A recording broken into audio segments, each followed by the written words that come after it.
പുഷ്പ 2വിന്റെ വമ്പൻ വിജയത്തിന് പിന്നാലെ അല്ലു അർജുന്റെ അടുത്ത ചിത്രത്തിനായുള്ള കാത്തിരിപ്പിലാണ് പ്രേക്ഷകർ. തെന്നിന്ത്യൻ സൂപ്പർ ഹിറ്റ് സംവിധായകൻ ആറ്റ്ലിക്കൊപ്പമായിരിക്കും നടന്റെ അടുത്ത ചിത്രമെന്ന റിപ്പോർട്ടുകളുണ്ടായിരുന്നു. ത്രിവിക്രം ശ്രീനിവാസനൊപ്പം അല്ലു ഒരു സിനിമ ചെയ്യാനൊരുങ്ങുന്നതായും വാർത്തകൾ വന്നിരുന്നു. ഇതിനിടയിലാണ് KGF സംവിധായകനായ പ്രശാന്ത് നീലിനൊപ്പം അല്ലു കൂടിക്കാഴ്ച നടത്തിയതായുള്ള റിപ്പോർട്ടുകളും പുറത്തുവരുന്നത്.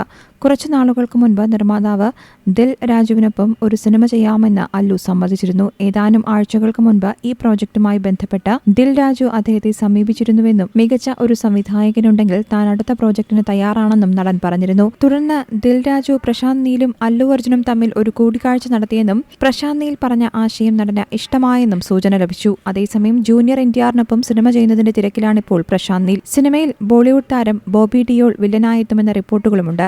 ആനിമൽ എന്ന സിനിമയിലെ നടന്റെ വില്ലൻ വേഷം ശ്രദ്ധിക്കപ്പെട്ടിരുന്നു. ഇതിന് പിന്നാലെയാണ് സിനിമയിലേക്ക് അണിയറ പ്രവർത്തകർ പരിഗണിക്കുന്നുവെന്നുള്ള റിപ്പോർട്ടുകൾ വന്നത്. ചിത്രത്തിൽ രശ്മിക മന്ദാന നായികയാകുമെന്നും റിപ്പോർട്ടുകളുണ്ട്. ഡ്രാഗൺ എന്നാണ് സിനിമയുടെ പേരെന്നും റിപ്പോർട്ടുകൾ വ്യക്തമാക്കുന്നു. പ്രഭാസിനെ നായകനാക്കി ഒരുക്കിയ സലാർ പാർട്ട് 1 ആണ് പ്രശാന്ത് നീലിന്റേതായി അവസാനമിറങ്ങിയ ചിത്രം. 2023 ക്രിസ്മസ് റിലീസായാണ് സലാർ എത്തിയത്. ഡിസംബർ 22 എത്തിയ ചിത്രം ഒരു വർഷം പിന്നിടുന്ന വേളയിൽ സോഷ്യൽ മീഡിയയിൽ വീണ്ടും ട്രെൻഡിലെത്തിയിട്ടുണ്ട്. ഹൊമ്പാലെ ഫിലിംസിന്റെ ബാനറിൽ വിജയ് കിരഗാണ്ടൂർ, KV രാമറാവു എന്നിവർ ചേർന്നായിരുന്നു ചിത്രം നിർമ്മിച്ചത്. News desk Zee Malayalam news.